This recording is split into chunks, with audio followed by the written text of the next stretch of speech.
Assalamualaikum warahmatullahi wabarakatuh.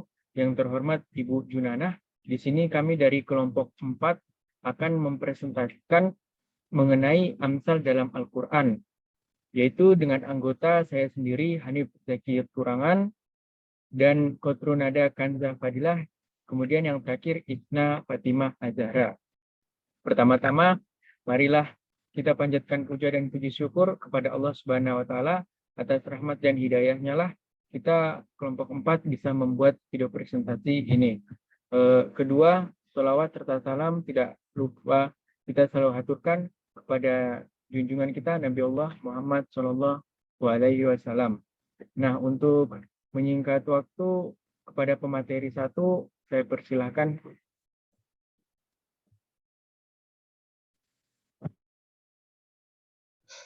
Pengertian amsal. Kata amsal adalah bentuk jamak dari kata mitsal. Bentuk tersebut diungkapkan sebanyak 19 kali dalam berbagai ayat dan surat. Sedangkan bentuk-bentuk lain diungkapkan sebanyak 146 kali dalam berbagai ayat dan surat.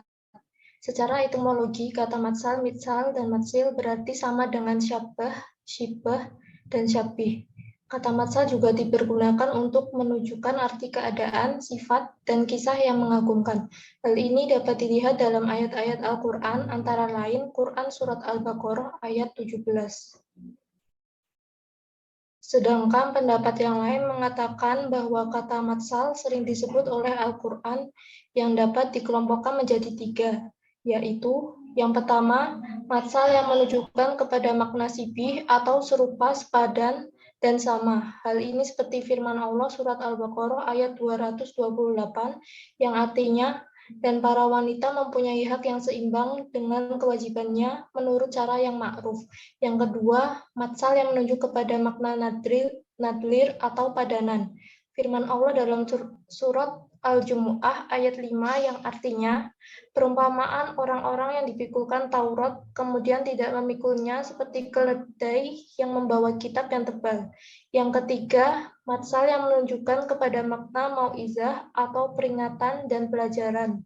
Firman Allah dalam surat Ibrahim ayat 25 yang artinya, dan Allah membuat perumpamaan itu untuk manusia supaya mereka itu selalu ingat. Macam-macam amsal menurut Mana Al-Qattan dan Muhammad Bakar Ismail. Yang pertama, amsal al-muharrahah, musorohah, atau kiosiyah.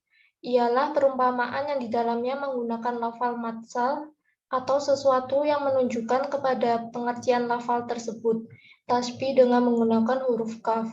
Yang kedua, amsal al-kaminah adalah suatu perumpamaan yang di dalamnya tidak disebutkan secara jelas, baik lafal tamstil atau perumpamaan langsung, keadaan, sifat-sifatnya, dan tidak pula dijelaskan secara pasti mengenai saat terjadinya peristiwa.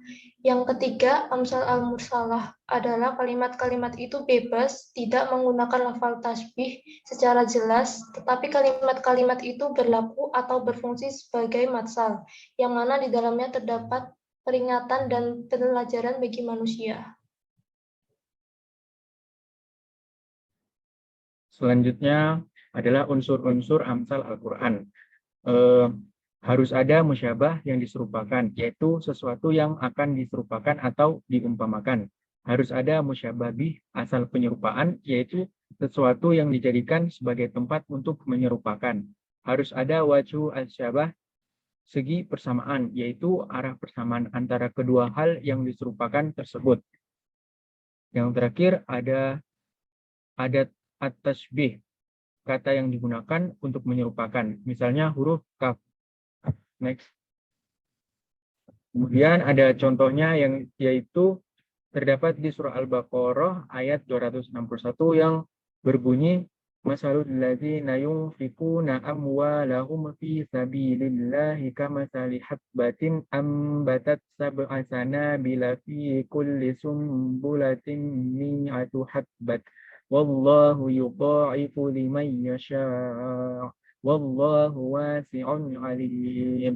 Yang artinya perumpamaan nafkah yang dikeluarkan oleh orang-orang yang menafkahkan hartanya di jalan Allah adalah serupa dengan sebutir benih yang menumbuhkan 7 butir, pada tiap-tiap butir 100 biji. Allah melipat gandakan ganjaran bagi siapa saja yang Dia kehendaki. Dan Allah Maha luas karunia-Nya, lagi Maha mengetahui. Nah, kemudian waju syabah yang terdapat pada ayat ini adalah pertumbuhan yang berlipat-lipat. Tasbihnya adalah kata matsal, musyabahnya adalah infak atau sedekah di jalan Allah. Sedangkan untuk musyabahnya adalah benih. Kemudian ciri-ciri spesifik amsal Al-Quran. Yang pertama, amsal Al-Quran ini kadang-kadang bersifat hakiki, menggambarkan fakta yang sebenarnya, dan juga kadang-kadang bersifat fardi, ilustratif. Kedua, di antara ciri-ciri spesifik amsal Al-Quran ini adalah kias tamtsili. Ketiga, amsal Al-Quran memiliki dua ciri atau aspek, yaitu tersurat maupun tersirat. Dan yang terakhir, kehebatan lain dari amsal Al-Quran ini adalah bahwa sebagian ayatnya itu telah berlaku di masyarakat sebagai peribahasa yang telah dikenal. Nah, urgensi amsal dalam Al-Quran menampilkan sesuatu yang rasional dalam bentuk konkret yang dapat dirasakan indera manusia sehingga akal mudah menerimanya. Sebab pengertian-pengertian abstrak tidak akan tertanam dalam benak kecuali jika ia dituangkan dalam bentuk indrawi yang dekat dengan pemahaman. Mengungkapkan hakikat-hakikat sesuatu yang tidak tampak seakan-akan sesuatu yang tampak. Menghimpun makna yang menarik dan indah dalam satu ungkapan yang padat. Mendorong orang yang diberi matsal untuk berbuat sesuai dengan isi matsal jika ia merupakan sesuatu yang disenangi jiwa. Dan yang terakhir, menjauhkan dan menghindarkan jika isi matsal berupa sesuatu yang dibenci jiwa. Misalnya tentang larangan bergunjing. Bentuk-bentuk amsal Al-Quran dalam menyampaikan pesan-pesan ilahiyah. Pertama itu ada tasyibih, mempunyai nilai keindahan yang sangat tinggi. Dalam Al-Quran sering diungkapkan dengan menyerupakan sesuatu yang konkret dengan yang konkret atau yang abstrak dengan yang abstrak juga. Kedua, istiarah, tasbih yang simpel dan dibuang salah satu unsur tasyibihnya. Ketiga, gambaran dan kisah, memberikan gambaran dan kisah yang mempunyai pengaruh dalam jiwa pembacanya dan mengandung unsur keanehan tanpa ada indikasi tasbih dan istiarah. Menurut Nasruddin Baidan, amsal dapat dibagi menjadi dua kelompok besar, yakni pertama, faedah umum, amsal yang menggambarkan berita yang abstrak dalam bentuk konkret sehingga seakan-akan dapat diraba atau dipegang. Dua, faedah khusus, kandungan kalimat atau ungkapan ayat yang mengandung amsal yang membawa pesan khusus yang tidak ada pada kalimat amsal yang lain. Dan yang terakhir, hikmah dan tujuan dari amsal Al-Quran. Menurut Jama' Al-Jumari, di bawah ini ada beberapa hikmah dan tujuan dari amsal Al-Quran, yaitu satu, menggambarkan sesuatu yang abstrak dalam bentuk konkret yang dapat dilaksanakan atau dirasakan oleh seluruh panca indera manusia. Kedua, memberi motivasi untuk melakukan sesuatu yang bermanfaat. Ketiga, menggambarkan sesuatu yang tidak nampak menjadi terlihat nampak dan nyata. Dan yang terakhir, agar manusia menghindari dari perbuatan-perbuatan buruk yang dibuatkan oleh perumpamaan itu sendiri. Sekian presentasi dari kami. Jika ada salahnya, kami mohon maaf sebesar-besarnya. Atas perhatiannya, kami ucapkan terima kasih. Wassalamualaikum warahmatullahi wabarakatuh.